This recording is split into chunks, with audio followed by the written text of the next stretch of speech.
ഇന്ന് ഞാൻ വന്നേക്കുന്നത് ദൈവനെയും കൊണ്ടാണ്. നമ്മുടെ സ്വന്തം കണ്ണാടിച്ചെടി. പല നിറത്തിൽ നല്ല വൈബ്രൻ്റ് ആയിട്ടുള്ള നല്ല കോൺട്രാസ്റ്റ് ആയിട്ടുള്ള ഇലകളാണ് ഇതിൻ്റെ പ്രത്യേകത. എന്തിനാണ് ഞാൻ ഇതിനെടുത്തിട്ട് വന്നേക്കുന്നതെന്നറിയോ? ഇവ നിൽക്കുന്ന കോലം കണ്ടോ? നങ്കുണങ്ങിയ നത്തൂല് പോലെ. അങ്ങനെ ഇവനെ അങ്ങ് വളർത്താൻ വിട്ടിട്ട് കാര്യമില്ലല്ലോ. അപ്പോൾ ഞാൻ വിചാരിച്ചു ഇന്ന് ഇതിലൊരു താജ്മഹൽ പണിയാണ്. എനിക്കറിയാം, ചെടിയെ സ്നേഹിക്കുന്ന എല്ലാവർക്കും അത് കട്ട് ചെയ്യാൻ ഭയങ്കര ബുദ്ധിമുട്ടാണ്.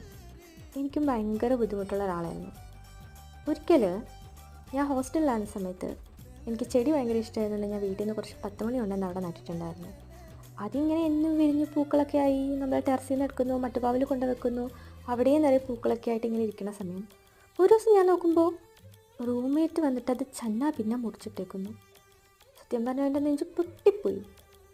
അപ്പോൾ അവൾ പറഞ്ഞു, ചെടി ഇങ്ങനെ പ്രൂൺ ചെയ്ത് കൊടുത്തു കഴിഞ്ഞാൽ ഇഷ്ടംപോലെ ബ്രാഞ്ചസ് വരും,